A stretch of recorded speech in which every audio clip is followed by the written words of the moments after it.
amasan tu Zingkal hun phai pitu Pathian ki pak thu genu Juni som ni legit Pathian Zingkal lalpa nei puitung kita tu Zingkal huna athungai thakom ki theding jikun pa sama ma zani ni ta kai pun sa golun tu Zingkal huna Pathian Thu again pik tu ding hele Reverend Genlianpau Chingmei Bialtu Pastor ahe ama Pathian Thu ngai thading hiu ti khai ki head sakku hen la chule i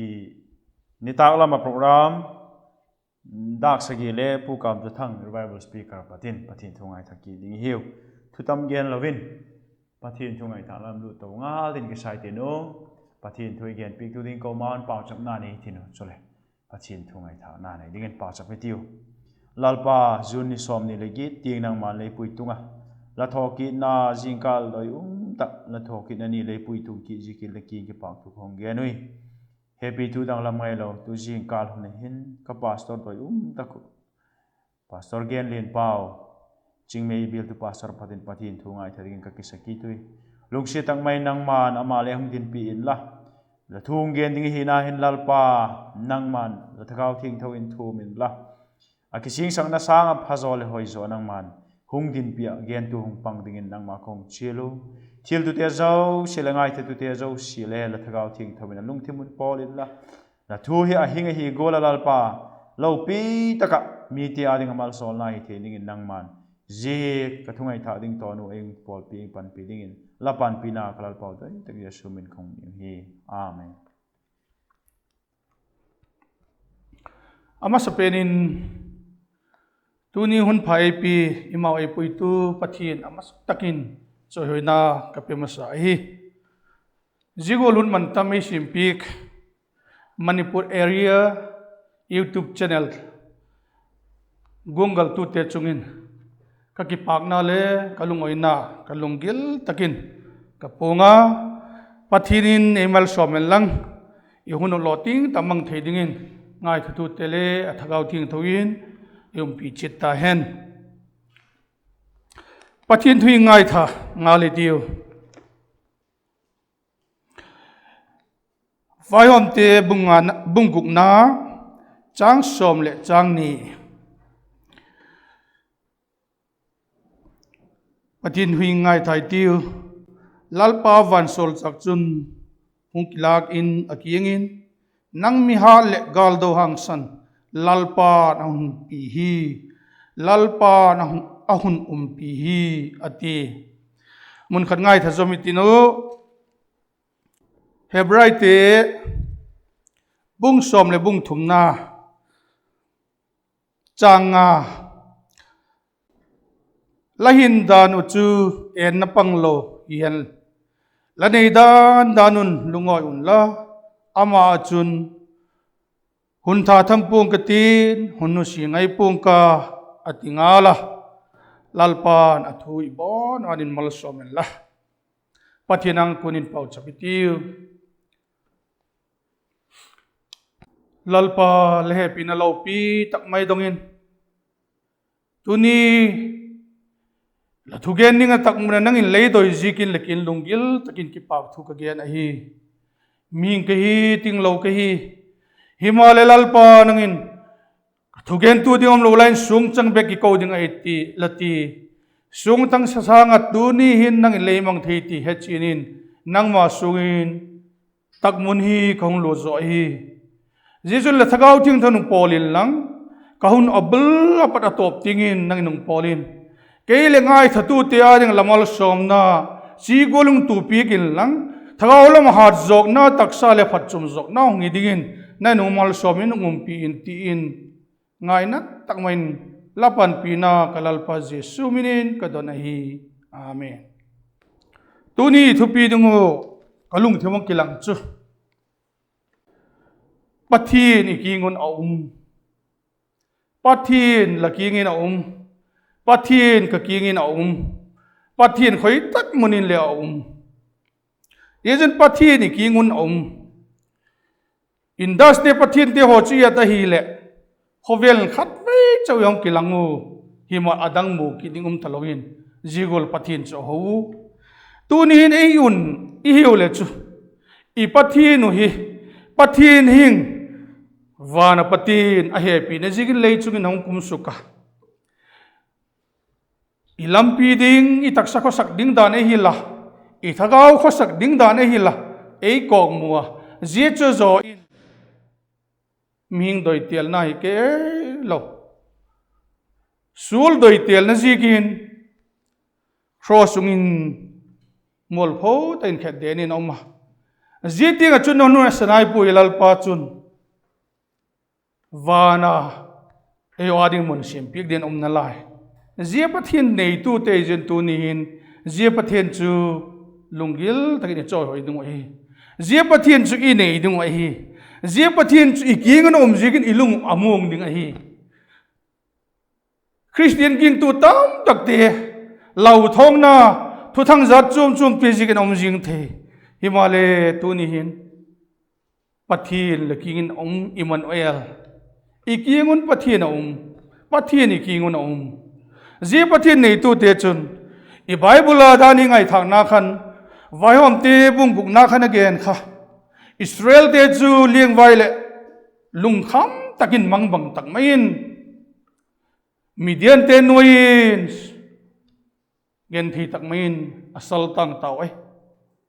pui dok tu ding amamowa Himalaya bang jigum kai ti aki hepowa atopin Israel te apathin hemila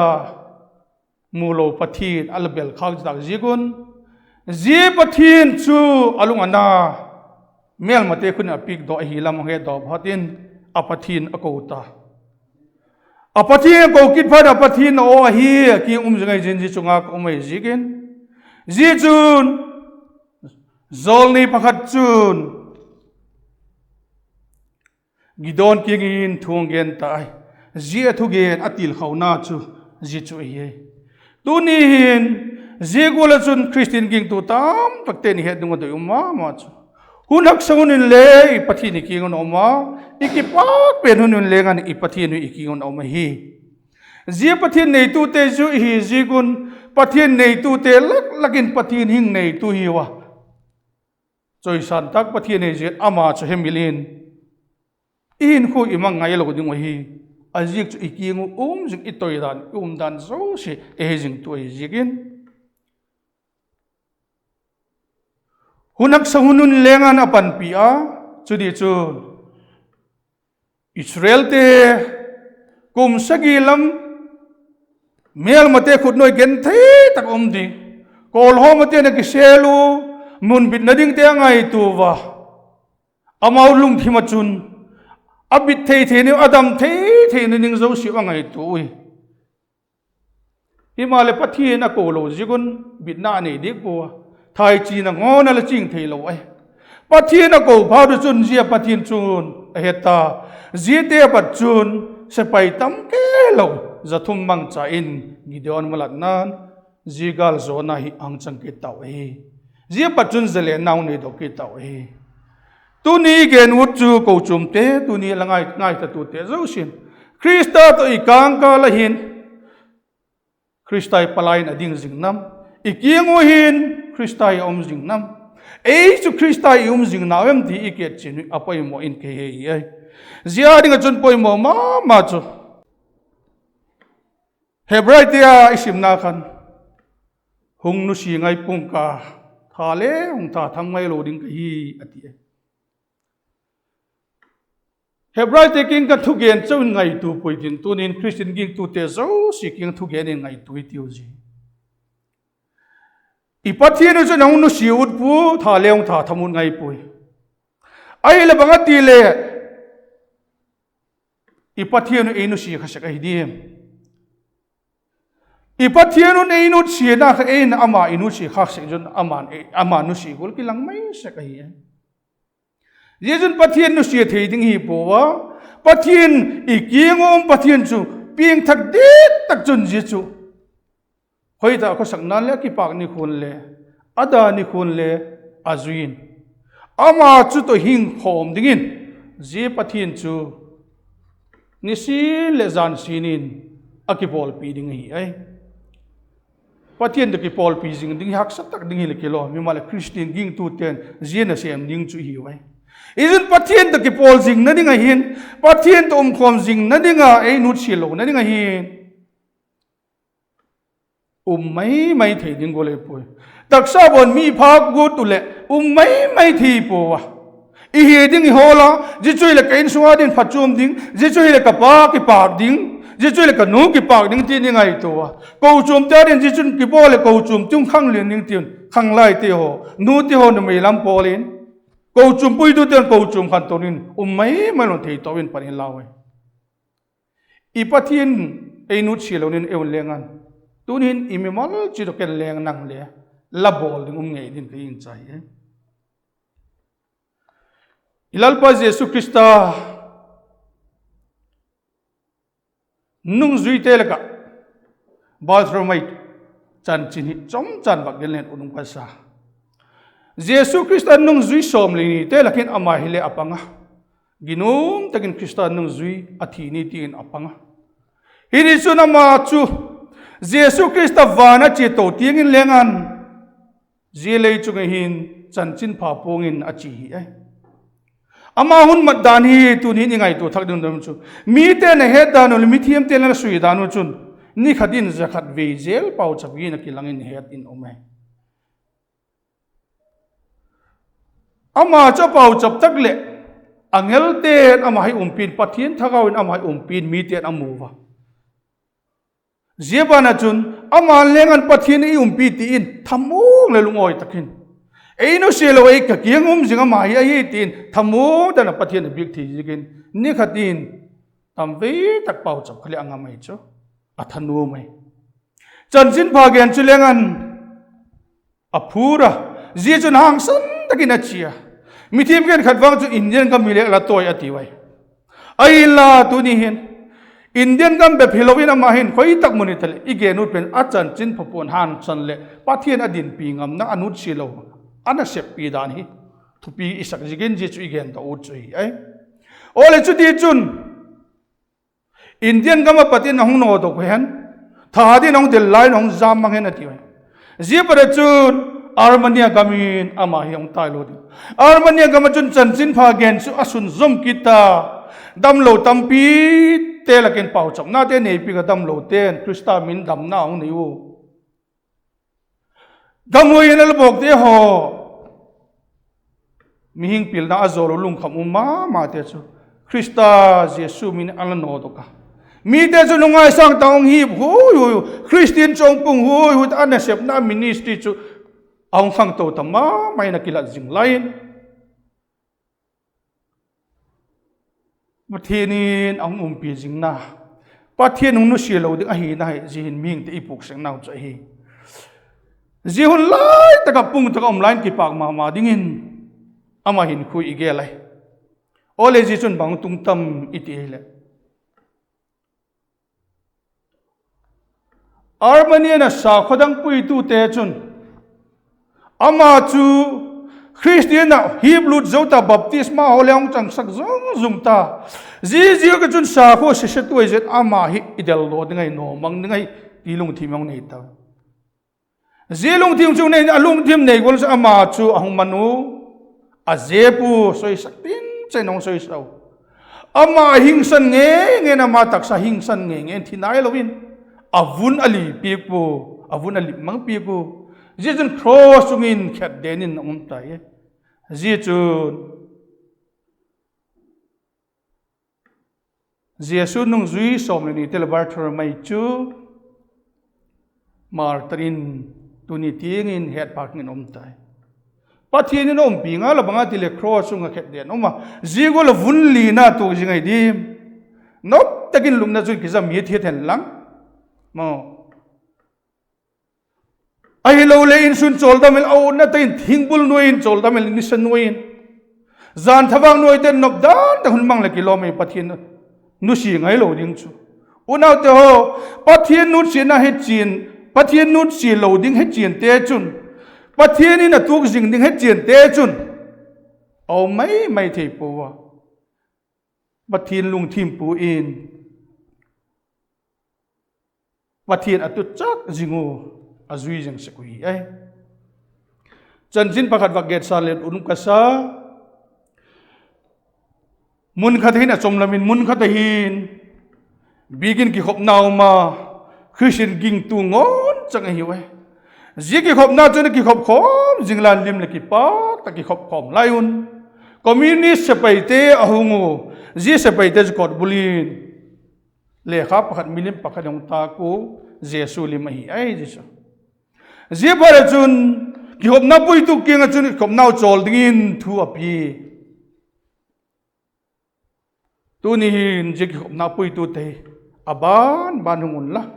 jesu lim chil set khumule kap lup loading la hi ai la jesu lim chil set khum lowa ama long big te te chun mi thala kap lup ding la hi tin thu peta makhat khat chain ho tu te chu hongu aban ban chan hongu chil set khum talovin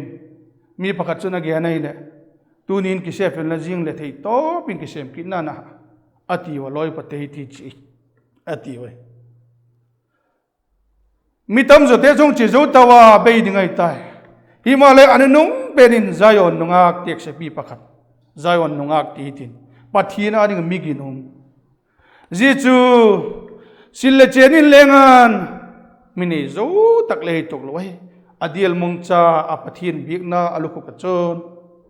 ongke thomin ji milim jesu lim ma nga chun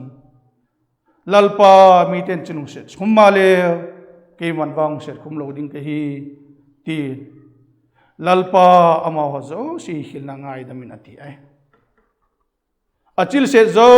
khum zo siu chu athek pi ka ken wa hunu si loading ke hi ti ji tek se pi zai on nongang ti nu chun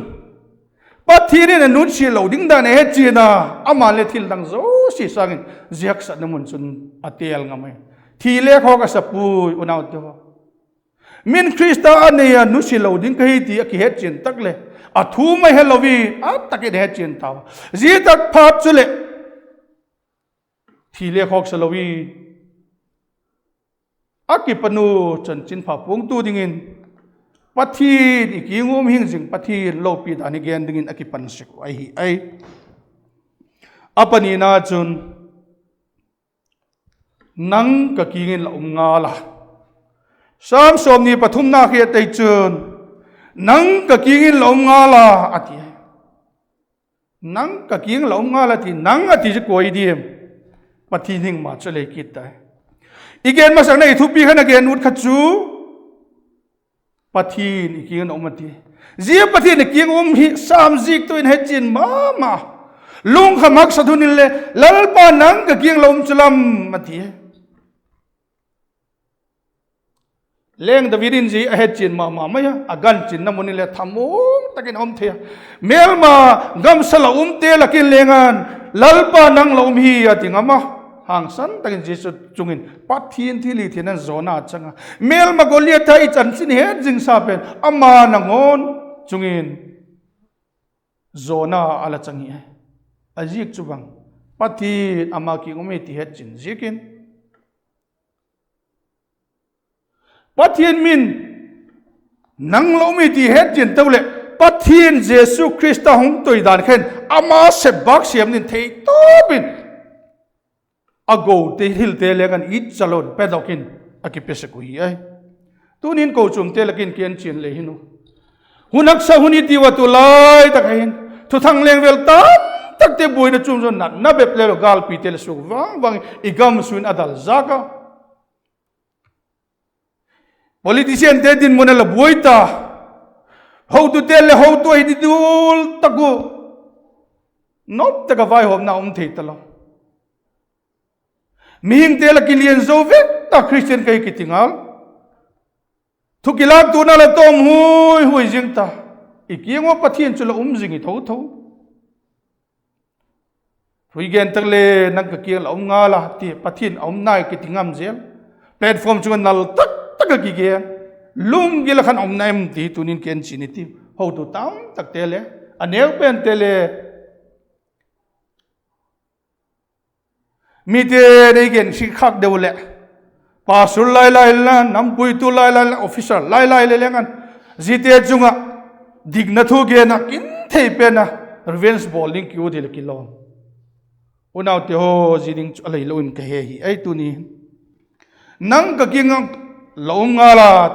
tingam tu hin chu zo si khale athuk mul so dingai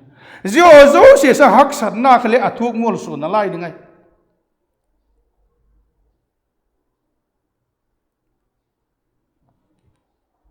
UK gama missionary min thang ma mai inland mission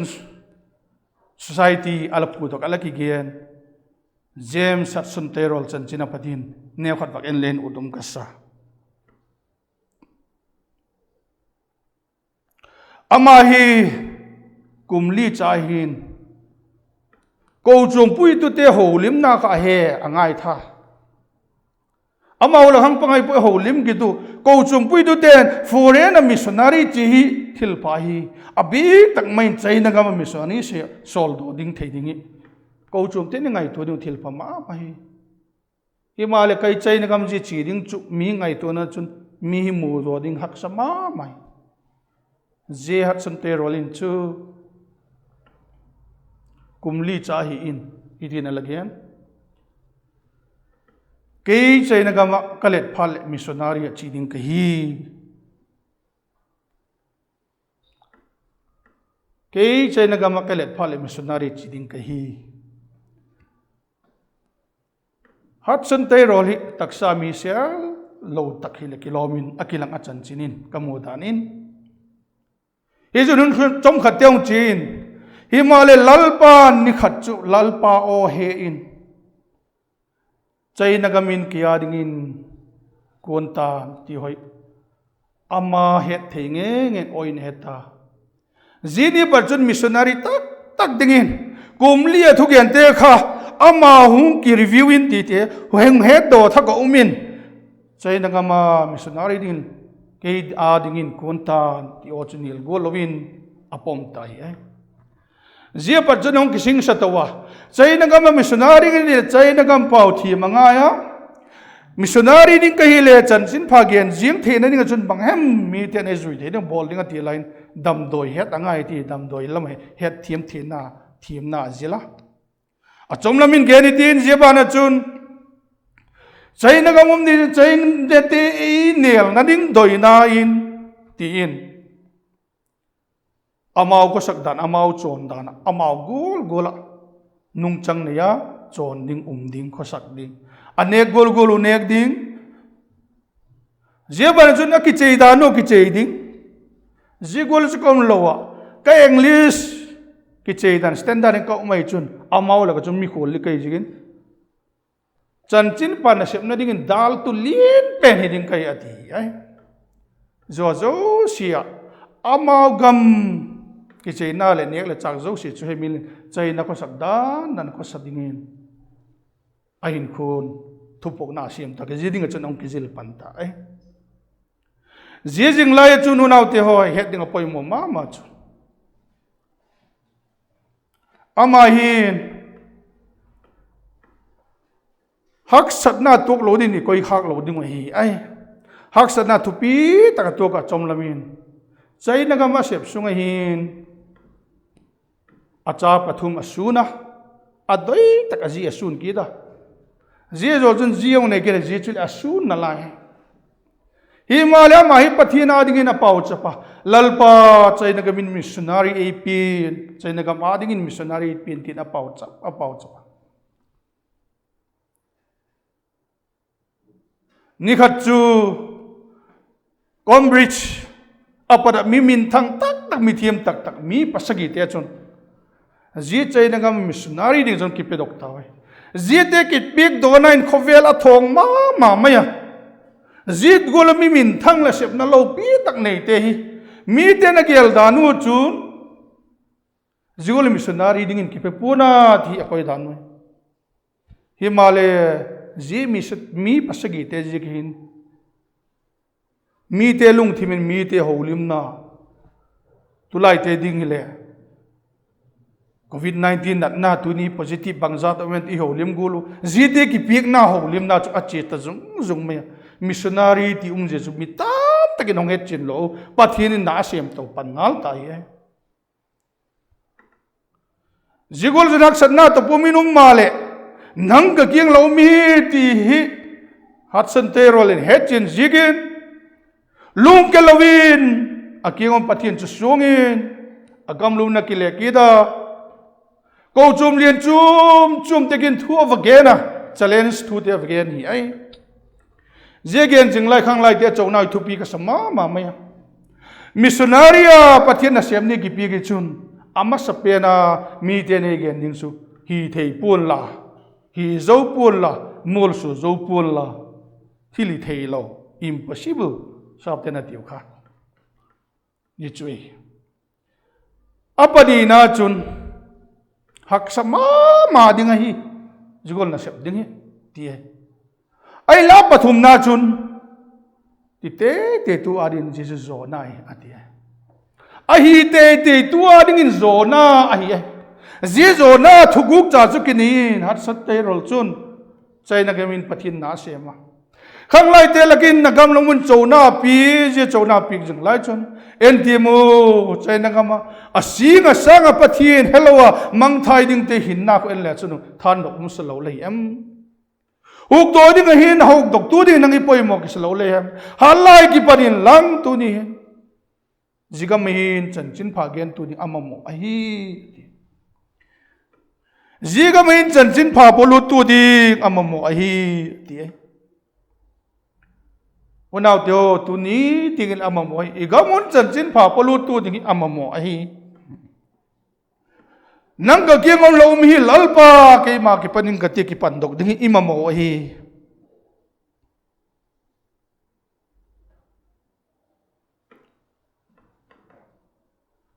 zia chon pathin kin apau chop na hai loin apau chop to zel na laya lalpa chaina gamin missionary yung bieksa na lain missionary yung bieksa na lain ati chay na missionary bieksa ni adot jinglan haksan na masu na tungloi po haksan na abok ta zele missionary lom sa bangzar hem te par thule la hong uma akang kalung buina new ding om ta zebep chui lovin avot ta lot jikin ama chu missionary te bangza them ilamin akile ki zota chai na gama missionary ga dot sa jing laya hung kile kit missionary te ma panatu pa chu alung thimana nidan chu lalpa nang ka king hilo lahem ati jing theding din munom himale pathin om khai china hang san takin adin pijing na laya apau chap zel na lai hidi chu na ne se bang chu thei to liginomin trekte ho min paule thei dan na te hung let dok tawin chaina bible ding te ho chaina pau bible ding te hung let dok tawin a thei top suen naung sem jinga zia zo chun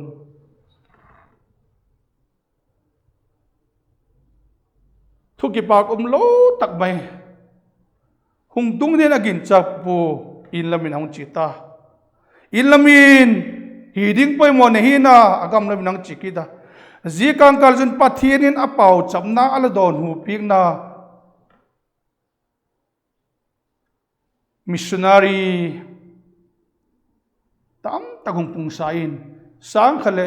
zakhal le som nga pathum lam missionary ang pung tota zite to na sep khoma na sa daga gam kek le ding chai na gam sung pum pe chu chan sin phadal suk zo sak tak ding ti kiniam takle maban sep ding pan hawi ta lak ding ti agut lain akinem lo thilong tung tai ai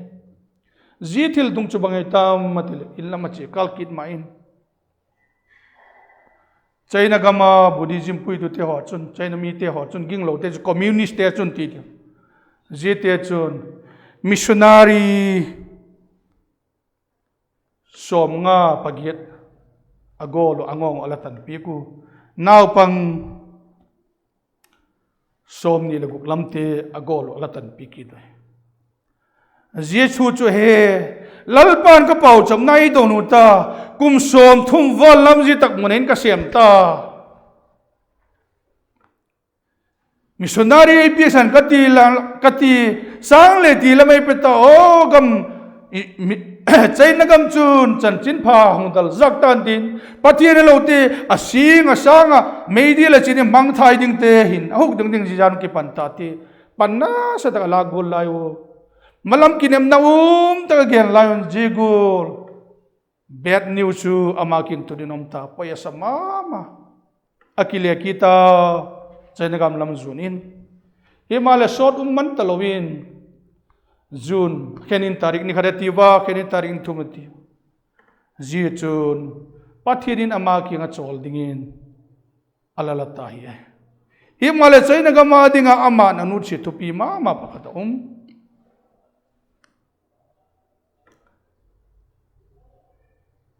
chaina gama dinga aman thupi taka alung ki laila anu chi chu a sitting common room in thumal panhi aji ka ji chun ama le ke to del seka midang tele ji chu athagawin ho ke to del zel dingan adoi sak ji chu bang he ma ge nu chu iti ele Ebenezer ti aji ka aban ki de chun Jehovah Jireh lalpan kapoi mo ap lalpan kapoi mo ap ti in athei topin lai sum zo si ait angai cheng agam angai mama in khu ming lunggel no taka manga iuke kam in khu mang ding chun chai na gami in khu mang tungta chai na mang thai ta ding te tam tak te na ma athinin mang chai hin khu thak au nei lo wa tuni tiangin Overseas Missionary Fellowship tuni ting jitim chu alehing jing tai tunin Christian unaw ko chu mi te ho Pathian ko nai chang tawa Krista hu hinna chang tu te hi tawa jigul gam na sem ni missionary pai modan he tuwa thilpi gala pang tu tel ei tawa i Genlianpau chap na te le la pangu i Genlian lalpa di zate wa doi nai bangau mem lalpa nang kahong doi na bangau mem hat san terol te golin ki pedok di lalpa adoi te hi wai Pathian na sep na ichang sun te ngai kho ti khanglai te le khanglai ai na sep na sun te wa cha hi member cha hi na hui lengan ngai khok tu ni ti tu nung le ki sik lo ding hi nu tel le ko chu ma tu lu patel lengan u pater asep u lo esep sa ama pan pi tu mai ding kai ti poi ti Krista pan pi tun ki ngai ti missionary pakhat hiu zidinga chun lalpa gen theina to pumin mi te dem se the ni ding to pumin lakinga ongum pi a nang le lalpa ka ki ngumitin hangsan da malam zun dingin tunin ko chum te ngai thu te zo silungil takin ikichil ahi ole apathum nan chan chin pha zon zik bung som palina khet chun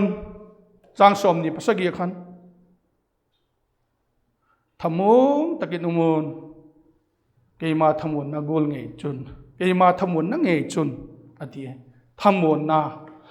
Christian te ging tu te hi ling vai ding lalpa nei doi himal hak sat na thuk din ei doi hak sat na to puma ki pak de thamung to ding ei doi te bai ji hak sat na just thuk mol su dingin sol chak pola chun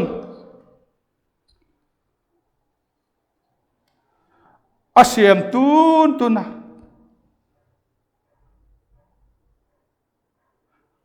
thok na zo si ka thok mol su ta ginna chu ka vop jing ta hi ati ha tuni ilung gila mang lo din koile no tu misa sol chak polan ginna chu ka vop jing ta hi kia din dik na lal huk chu ni khat ni la kuk sak om de tin zi kinem na hing tak chu nei in hak sat na mun le thamung te ni siam ngoi unaw te ho hak sat na mun pathian lom nge a pathian ei pan pi sek nge hi ticket chin pakhat ka vak genu da ke ma experience nge ngin pathian mi lo pi zo na ningin pastor kong hi lama ziribam bila ka uma isine lam deu tele gam mi ten heading hi wa tuhin khu pakhat chom tapu lei ko le mol zol ki kangka lo khun kol hi oma kol chung cho ki ho i to pel le cho noi lam tung su jing ni ngai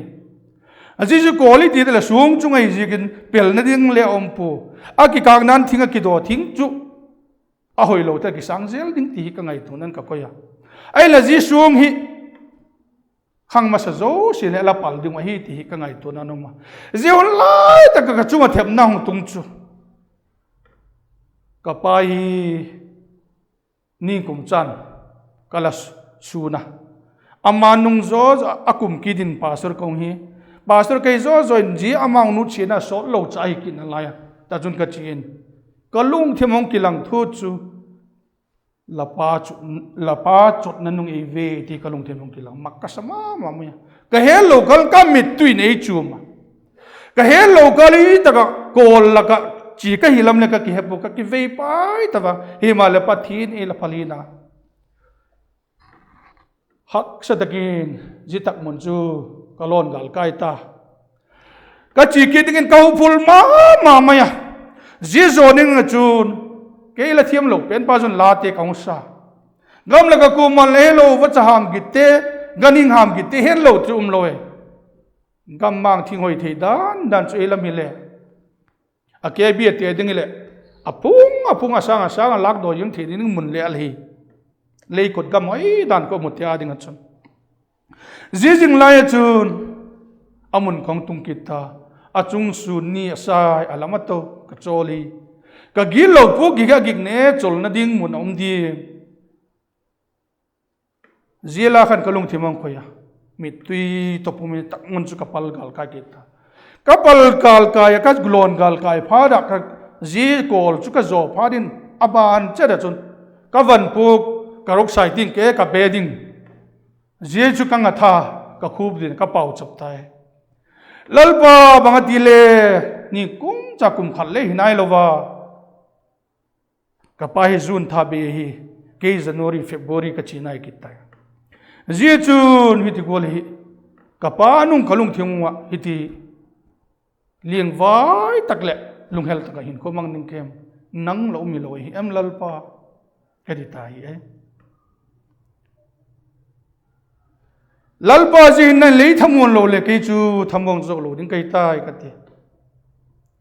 lana siam tu ding le tel ta lalpa lung si tak mai ji thep na hin nangin ezo sakin lalpa ka ti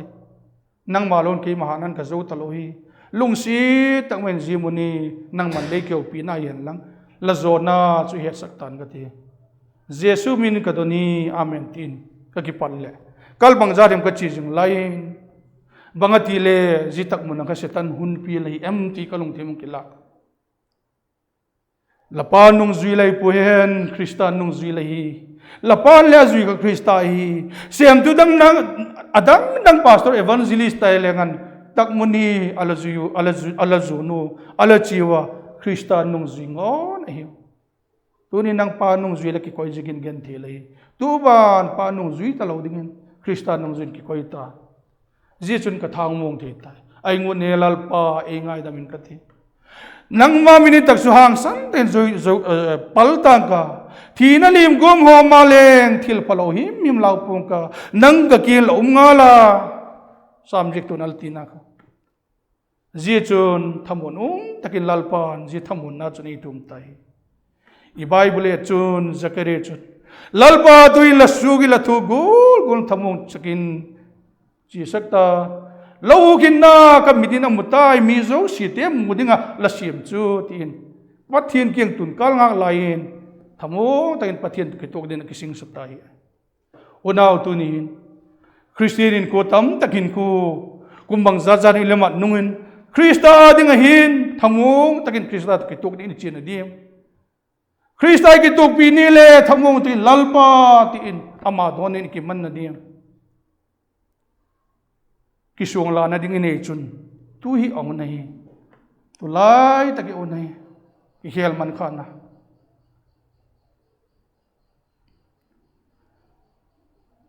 igam sung yena inam sung tel yena taksa tel khan to ding tel yu tui ko chum tel khan to ding yu tui thaula maga su hoi ma ding tel yu tui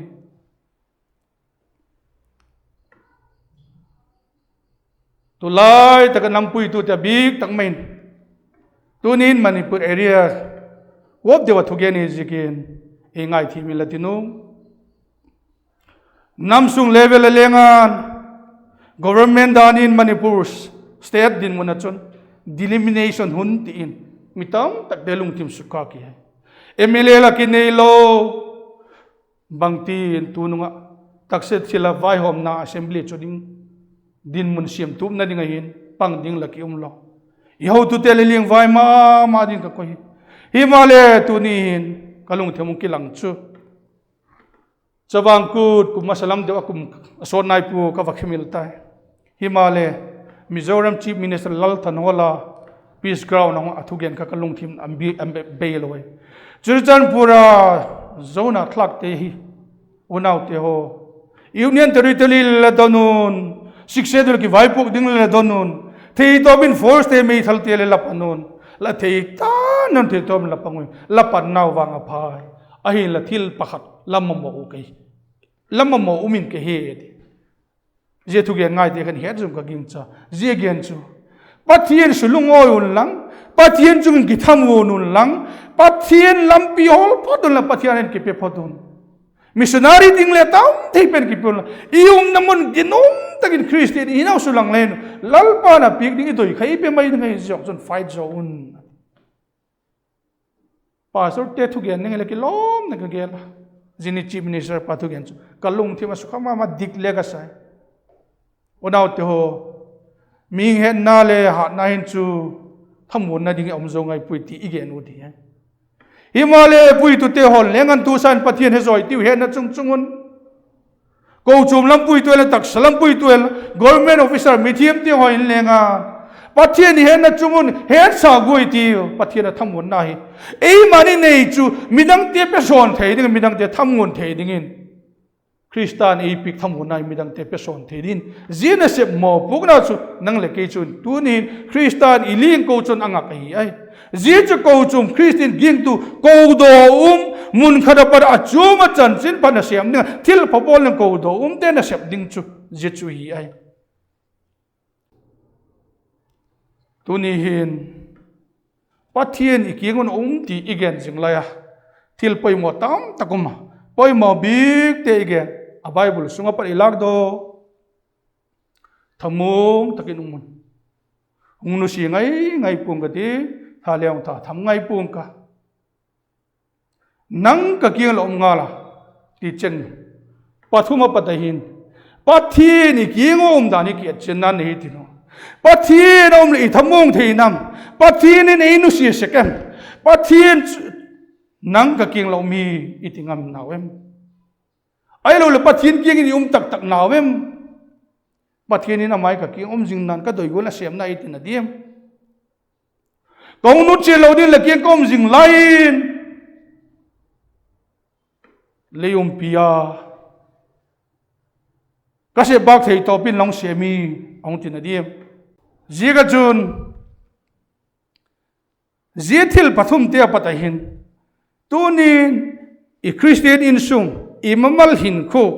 I ko chum sung I gam sung I kiet chena nei tiu Pathian panglon thil bang mai thei poi Samjik tu nani gen ei do te min muin ka main do ka label pe ka lui sa thau lo nu ta ka no na hele jingai ma theiloin phatna lingil nen kadam sung zo sin ei zuin ti lalpa ina kum khunum jing tang ka